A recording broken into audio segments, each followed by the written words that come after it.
इमरान साहब, जब बिजली के रेट्स कम करने के लिए हम आईएमएफ से इजाजत लेंगे और बाकायदा उनके साथ एक साइड लाइन मुलाकात होगी प्राइम मिनिस्टर की और फिर आके बाकायदा बैंक थपथपाए जाएंगे कि हमारी बड़ी अचीवमेंट है, तो उसके बाद जाहिर फिर अपोजिशन जो है उसके पास भी आईएमएफ रह जाता है अपना मामला बयान करने के लिए जी कि हमारे साथ बड़ा जुल्म हो रहा है, हमें रिलीफ दिलवा दें। जब आप बिजली पर रिलीफ दे सकते हैं तो वो अपने मुकदमात पर रिलीफ क्यों नहीं लेंगे आईएमएफ से?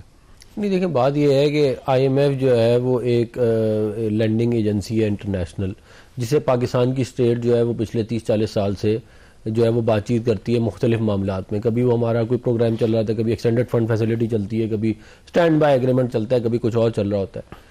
ये जो प्रेरोगेटिव है ये स्टेट का है, ये प्रेरोगेटिव मेरा नहीं है। मैं और आप कल को खड़े होकर एक लेटर लिखना शुरू कर दें जी मैं एंकर हूँ, मेरे साथ बड़ी ज्यादती हो गया, आईएमएफ पाकिस्तान को कर्जा ना दे, ये यही वाली हरकत है जो इस वक्त हो रही है कि भाई आपने खुद अपने आप को अज्यूम कर लिया है कि आप जो है वो लेटर लिखते जा रहे हैं आईएमएफ को। आपका जो है वो वजीर खजाना जो है वो आईएमएफ को लेटर लिख रहा है, कह रहा है कि पाकिस्तान को कर्जा ना दे। ये शर्म। अच्छा, इसका ये नहीं मालूम है इसका इम्पैक्ट क्या आएगा? ये नहीं कि इनको नहीं मालूम, ये चाहते हैं कि मुल्क डिफॉल्ट हो, इसलिए अले करें। और इसमें कोई बुराई नहीं है शहबाज साहब ने जो कहा है, वजीर आजम साहब ने। उसकी वजह ये देखें, हमने एक प्रोग्राम उनके साथ नेगोशिएट किया जिसके तहत उन्होंने कहा आपने बिजली की कीमत बढ़ानी है। हमने अब उनको कन्विंस कर लिया कि हमारा फिस्कल डेफिसिट वगैरह और बाकी तमाम चीजें मैक्रो इकोनॉमिक इंडिकेटर्स कंट्रोल में है, देयरफॉर अब हमें बिजली की कीमत कम करने दें, क्योंकि उसका डायरेक्ट इम्पैक्ट आम आवाम पे आएगा, उसका डायरेक्ट इम्पैक्ट इंडस्ट्री पे आएगा, बेरोजगारी पे आएगा। इस बात की भी इनको तकलीफ है। भाई हम तो जब आप हुकूमत में थे तो हम कहते थे चार्टर डेमोक्रेसी पे बात करें, चार्टर इकोनॉमी पे करें, मुल्क को आगे लेके चलते।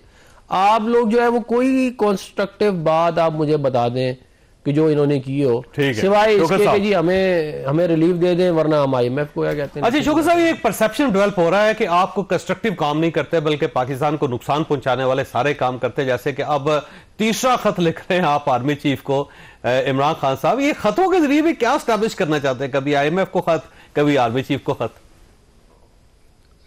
अच्छा, मजे की बात है कि खत से भी इनको कितनी तकलीफ हो रही है।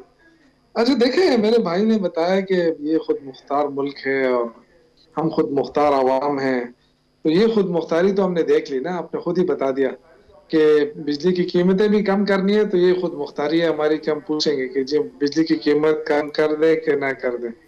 आवाम को लूट लिया। हम आप कहते हैं जी बिजली की कीमत कम करे या ना करे।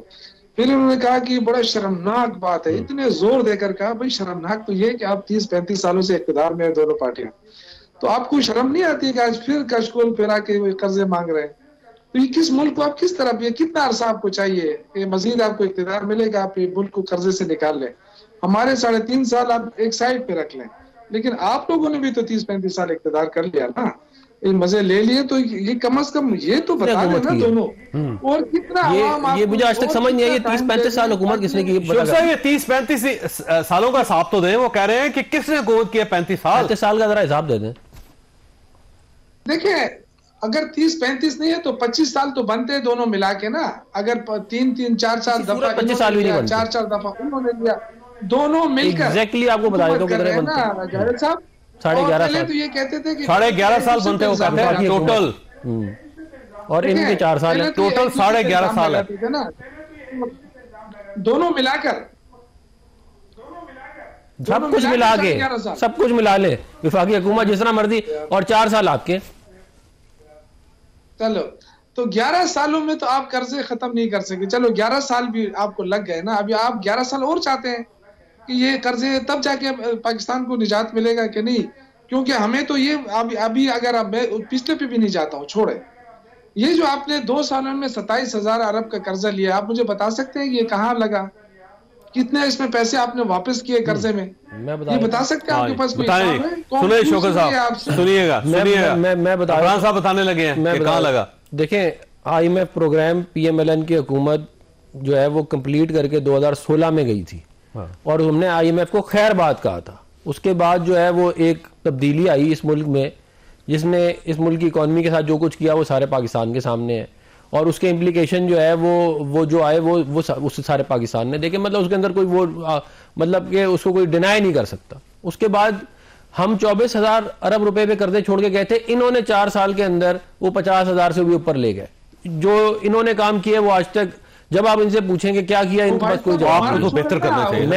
नहीं, उसकी वजह है, मैं बता देता हूँ। देखिए, फिस्कल आपका जब डेफिसिट बढ़ता है ना, तो वो ओवरनाइट खत्म नहीं होता आपका। नहीं, मैं आ रहा हूँ। फिस्कल डेफिसिट अगर आपका इतना बढ़ जाता है, वो फिर ओवरनाइट खत्म नहीं होता। हमने इसको कर्टेल किया है, हमने पाकिस्तान के कर्जे वापस किए हैं, और हम मजीद और बेहतरी की तरफ लेके जा रहे हैं मामलात को। कुछ टाइम लगेगा, लेकिन हम ये तो नहीं कह रहे कि मुल्क डिफॉल्ट हो रहा है, कैंपेन नहीं चला रहे मुल्क को डिफॉल्ट करने की।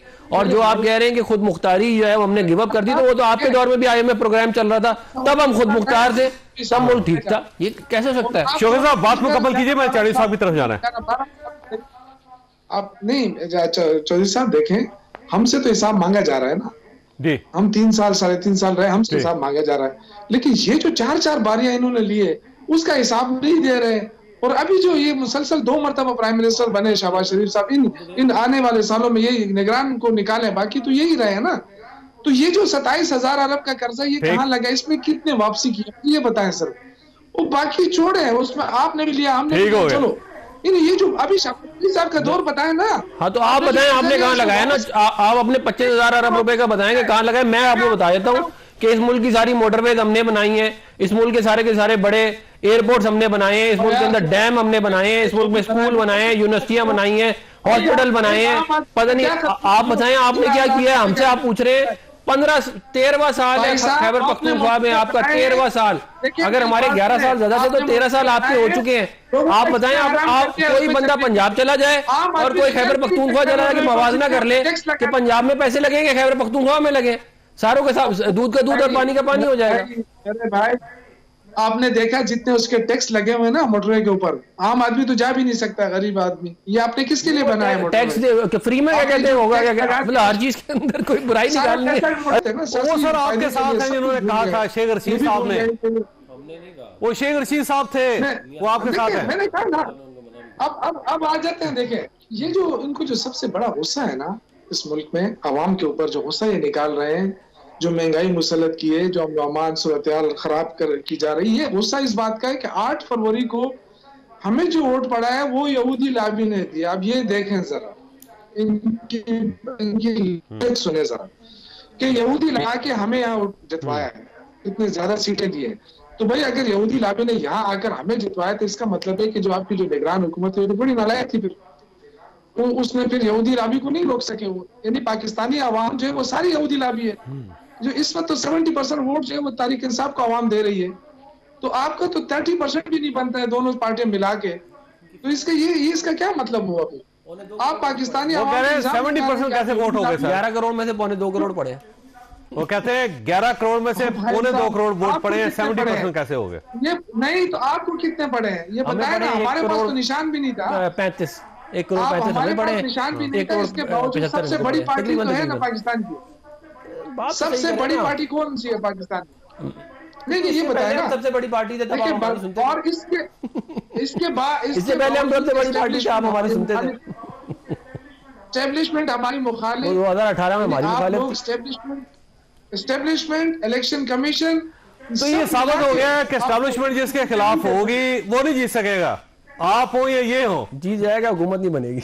जीत जाएगा, गवर्नमेंट नहीं बनेगी। ये बता रहे हैं अफनान साहब। चौधरी साहब के हमें कैंपेन नहीं करने दिया गया, हमें निशान नहीं दिया गया। आप फिर भी कहते हैं कि हमारे साथ एस्टेब्लिशमेंट। इनको 2018 में कौन सी कैंपेन करने दी थी? मैं जेल में सारे डाल सारे जेल में थे। देखिए ये कौन देख रही है, पीपल्स पार्टी, ये नेशनल, तो आप देख लें उनको 20 साल कैंपेन नहीं करने दी गई थी। देख रही है कि ये कौन देख रही है कि उन्होंने वोट किसको दिया, और ये कौन बैठ के उनकी तर्जुमानी कर रहे हैं हुकूमत में बैठकर के जी हुकूमत हम बना रहे हैं। देखिए लोग, आप यकीन करें, लोग हंस रहे हैं, लोग इन पे हंस रहे हैं कि ये कैसे लोग हैं। कुछ बता सकते हैं कुछ? मैं तो आपसे कहा ना कि हमें क्यों बाहर छोड़ा गया है। हमें सिर्फ बता दें अगर 3 प्रोजेक्ट क्या आपने कौन से लगाने लगे हैं, 3 प्रोजेक्ट बता दें बस, सिर्फ कौन से लगाने लगे हैं अभी बड़े। बात सुनिए, 3 प्रोजेक्ट के नाम बताओ। जो लैपटॉप है ना, लैपटॉप से आप नहीं जीत सकते, लैपटॉप तकसीम करके आप नहीं जीत सकते। मैं आपको बता रहा हूं, आप 3 प्रोजेक्ट के नाम बता दें मुझे। अरे एक प्रोजेक्ट जो है ना, आप लैपटॉप ही दे रहे हैं। छोड़े यार, आप 3 प्रोजेक्ट के नाम बता दें। हम ये 3 बड़े प्रोजेक्ट कर रहे हैं, बस ये 3 नाम बता दें मुझे। आपने हमसे 3 का नाम बता दें मुझे। नौजवानों के लिए जो हम मैं कह रहा हूँ मुझे 3 प्रोजेक्ट के नाम बता दें बस। तो आप सीख रहे हैं, अब आप सीख रहे हैं शौकत नौजवानों साहब का। 3 प्रोजेक्ट के नाम बता दें, मैं कह रहा हूँ आप ठीक कर रहे होंगे, सिर्फ नाम बता दें। ना आपको मैं बता रहा हूँ ना आपको मेरे भाई, मैं आपको क्या बता रहा हूँ, सेहत जी में बताएं, अल्हम्दुलिल्लाह बताएं। ये आप हमसे सीख रहे हैं, ये जो नौजवानों क्या के लिए कर रहे जो हैं? आप कर रहे हैं ये आप हमसे सीख रहे हैं। ये जो इज्तिमाई शादियों का कंसेप्ट हमने दिया, आपने अपनाया। ये जो यूनिवर्सिटियां बन रही है अल्हम्दुलिल्लाह, सड़कें यहाँ बन रही हैं, एजुकेशन वो जो इदारे यूनिवर्सिटियों की जमीनें बेच रहे हैं, आप सिर्फ टिकटॉक करें, आप सिर्फ टिकटॉक करें, टिकटॉक के ऊपर दें ये लैपटॉप प्रोजेक्ट अरे चाइनीज साहब के पास जाने दे मुझे। 3 प्रोजेक्ट नहीं गिनवा सके। चाइनीज साहब के पास जाने, चाइनीज साहब ये फरमाइए कि ये मौलाना फजलुर रहमान साहब से कोई तवक्को हो सकती है पाकिस्तान तहरीक इंसाफ को कि ग्रैंड अलायंस बनेगा और वो गवर्नमेंट को फारिग कर देगा, ग्रैंड अलायंस? अब मैं इस मामले पे नहीं बोल सकता, मामला मौलाना साहब का है। मौलाना साहब का और हमारे दरमियान एक मोहब्बत और एहतराम का रिश्ता भी है। मौलाना साहब कितना साथ इनको देगा, ये कितनी उनकी वफादारी और इज्जत करेंगे, ये आप भी खूब जानते हैं। हम मुश्किल वक्त में भी एहतराम